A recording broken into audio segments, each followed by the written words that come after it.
네, 부동산 시세 매매 가격 변동 흐름에서 감정원을 갖고 와봤습니다. 자, 매매 가격 변동률을 봤을 때 2020년 11월 2일과 11월 9일 기준입니다. 그래서 좀 화면이 좀 약간 깨지긴 했는데 0.17, 그 전주 0.17이 전국적으로 매매 가격 지수가 올라갔다 하면 저번 주 통계로 갔을 때는 0.21로 전국적으로는 좀 더 매매 가격 변동률이 더 높아졌다 보시면 될 것 같고요.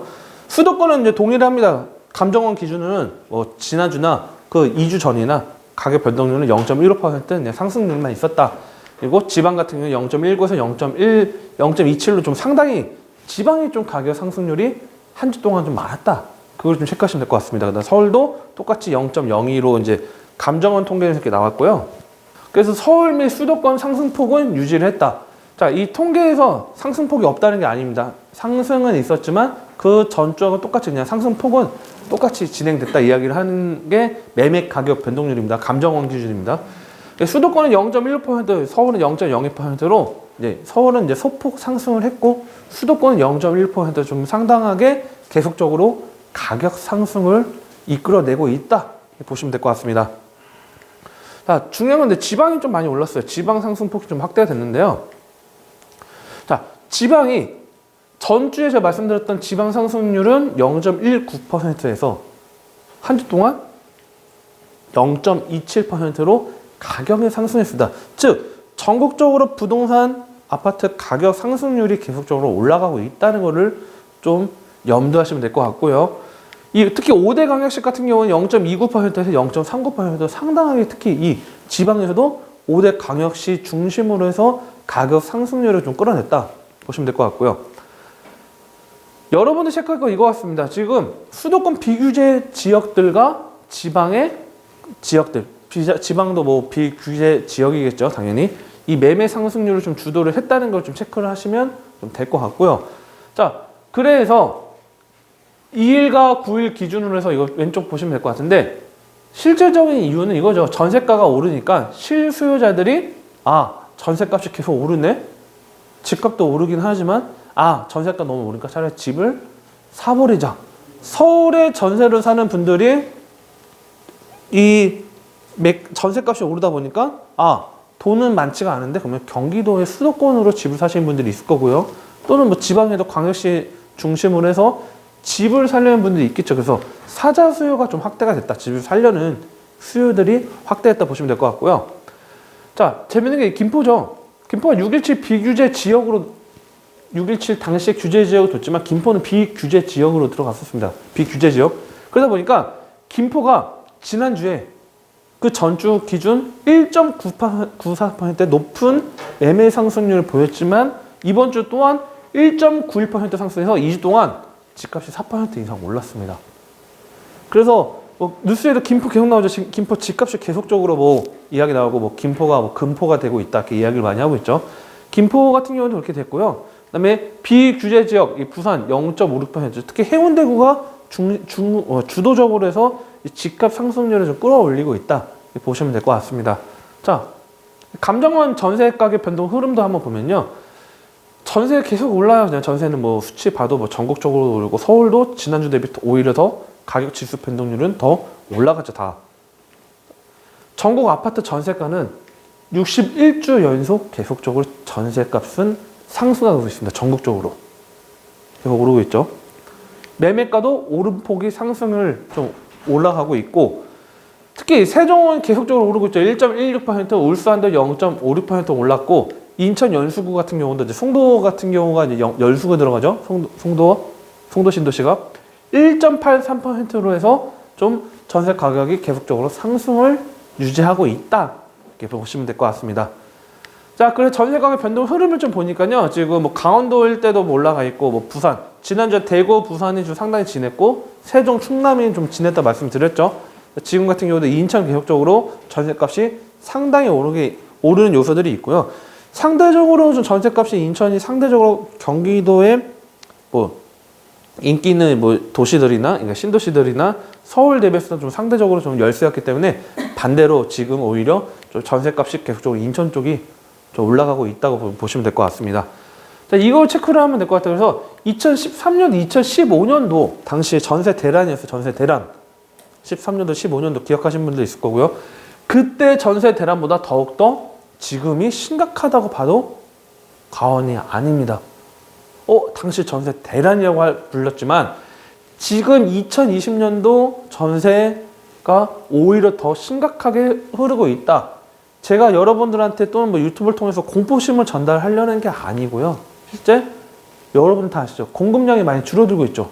서울은 특히. 뭐 수도권은 공급량 뭐 늘리고 있고 3기 신도시 늘어난다고 하지만 그런 이유를 보니까요. 과거에는 2013년, 15년도에는 2009년도에서 뭐 서브프라임 터지고 매매 시장이 좀 위축되는 요소들이 있었습니다.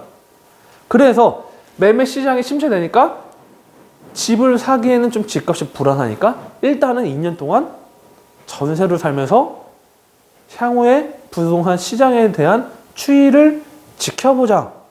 그런 수요층이 많았다고 한 게 당시 2013년도, 15년도라고 하면 지금 기준일 때는 현 시점으로는 서울 기준으로 전세가율이 60% 미만에서 상대적으로 전세가율이 매가보다 낮다는 거죠. 60% 미만. 서울 기준 평균이에요. 그러다 보니까 전세 가격 상승이 더 올라갈 수 있는 요소들이 많이 남아있다는 거죠.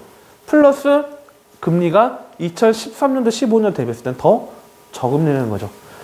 제가 월요일날 업무 때문에 제가 세입자분을 한번 만났어요. 다른 뭐 세입자분을 좀 만났는데 지금 이야기를 좀 이런저런 해봤는데 직장 다니시고 미혼의 20대 후반분이셨습니다. 근데 제 세입자분들한테 과거에 비해서 전세 혹시나 뭐 전세를 좀 한 6년 정도 사셨대요. 이사 다니시면서 좀 어떠냐고 여쭤보니까 금리가 엄청 싸대요. 전세 대출 받는 거는. 실제 그분이 전세 대출 받은 게 구간이 1억 8천 정도 아마 전세자금 대출을 받았는데 나머지는 개인 돈하고 이자가 27만 원? 그래서 월세 들어가보다 훨씬 더 싸다는 거죠. 그리고 두 번째는 저금리 플러스 대출 한도가 더 늘어났다는 거죠. 자기 소득이 늘어나서 대출 한도가 늘어났다기보다는 전반적으로 나라에서 전세 집이 없는 사람들한테 대출 한도를 더 늘려줬다는 거죠.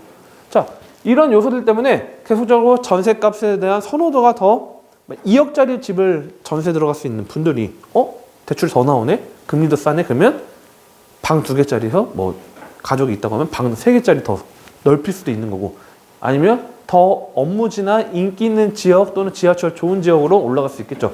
그런 요소들 때문에 지금 전세가격 상승 영향이 상당히 좀 높이 좀 올라가고 있다.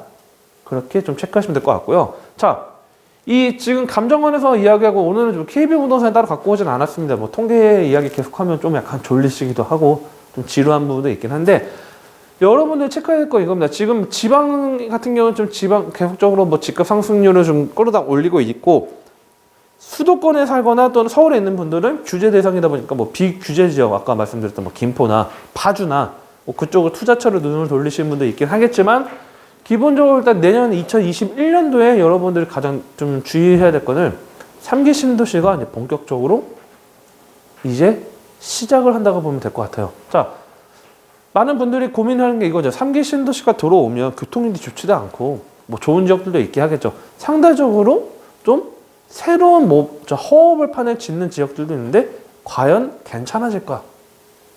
내 자녀들이 3기 신도시에서 들어가 산다고 하면 무조건 찬성을 해야 될 것인가? 아니면 반대를 해야 될 것인가? 그거에 대해서 좀 헷갈려 하시는 분들이 좀 있습니다.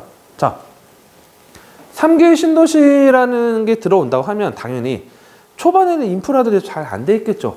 환경도 갖춰져 있지 않고 시간이 지날수록 인프라가 개선이 되고 점점 주거 인구가 늘어나면 늘어날수록 상권도 확대될 거고 뭐 학원가가 생길 수도 있고 그런 요소들 장기적으로 봤을 때는 상당히 좀 메리트가 있다고 저는 이야기를 합니다.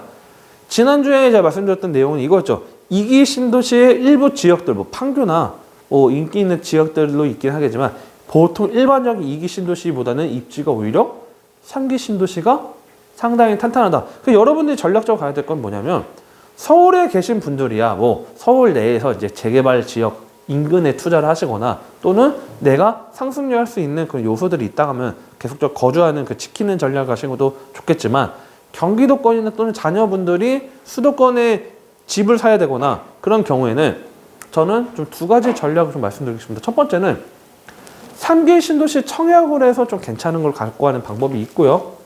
그 청약이 쉽지가 않거나 또는 주거 환경, 당장 자녀가 뭐 출퇴근해야 되는데 힘들어. 그러면 1기 신도시의 리모델링 사업에 좀 괜찮은 단지들을 접근하는 것도 하나의 큰 장점이 될 수 있다. 그걸 말씀드린 겁니다.